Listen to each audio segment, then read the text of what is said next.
Hello Australia, écrit et illustré par Deborah Mocellin. Cooper is waiting for his cousin Jan at Perth Airport. The city of Perth is in Western Australia, on the coast of the Indian Ocean. Jan is coming with two koalas that were born in France's Beauval Zoo. She is rehoming them at the Lone Pine Koala Sanctuary in Brisbane. Cooper arrived by van and is keen for them to discover his country. He's hoping they can spend all of the French winter school holidays together because Australia is such a huge country to travel around. Do we drive on the left here? Jeanne asks. Yes, we do. And you'll see some surprising traffic signs. Hey, look, that's a crocodile. It's so hot, especially for January, Jeanne exclaims with surprise. It's summer in Australia. The seasons are reversed because we are in the southern hemisphere. They arrive at Lake Hillier, and Jeanne is amazed by its candy pink color. A platypus is floating on the surface because the water of the lake is so salty. What a funny little animal.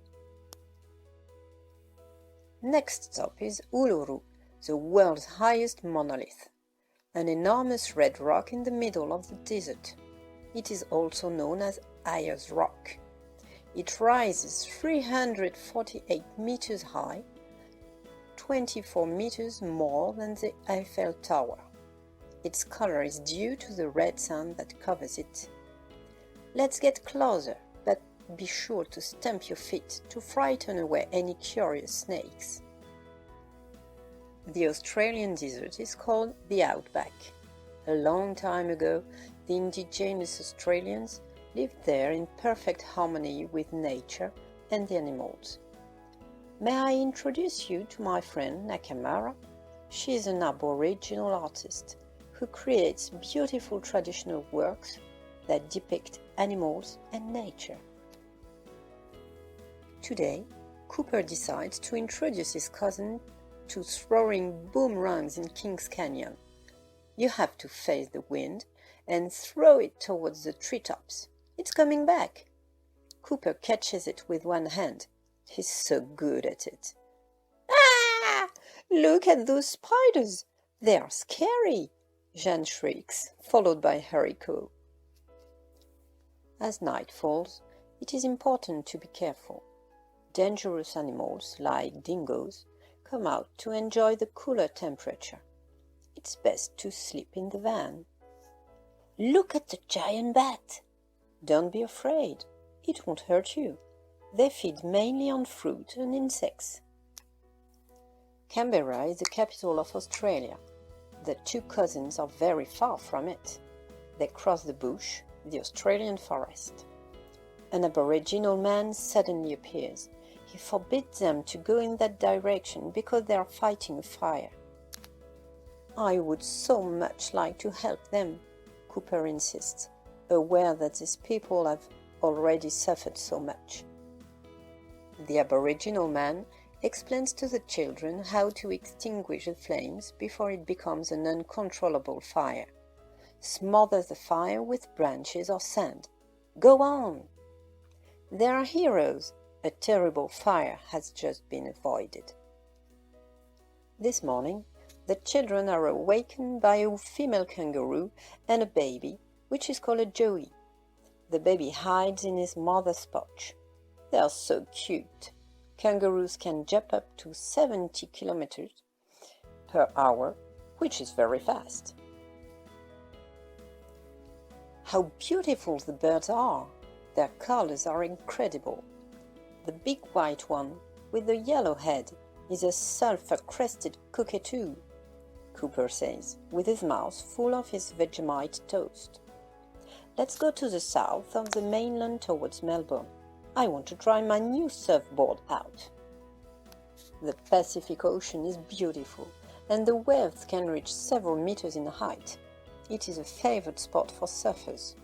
Just beware of the white sharks and the blue-ringed octopuses. This is the perfect spot, Cooper shouts.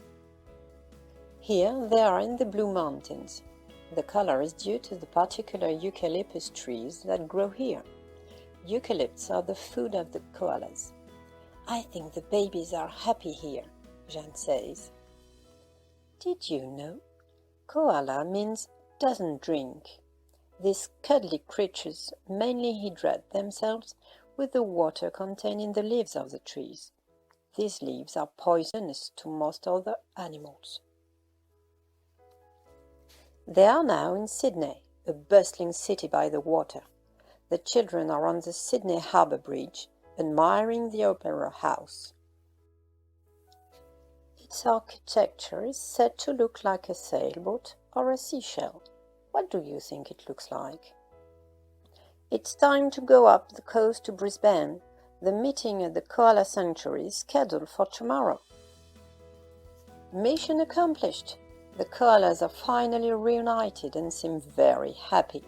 They will soon be released into a suitable part of the bush. A koala sleeps around 20 hours per day and lives at night. Jeanne will miss the babies so much, but tomorrow she will go snorkeling at the Great Barrier Reef. On her final day in Australia, Jeanne is the happiest. She spends the day swimming amongst fish, turtles, coral, and multicolored sea plants. Everything is so pretty. It is the largest coral reef in the world. It's the most beautiful place I've ever seen. Oh, a clownfish, just like Nemo. Jeanne has loved traveling around this colorful country, full of surprises. She knows she will return one day, but in the meantime, she wants to join an association to preserve nature. Our Earth is so beautiful. Goodbye, Australia.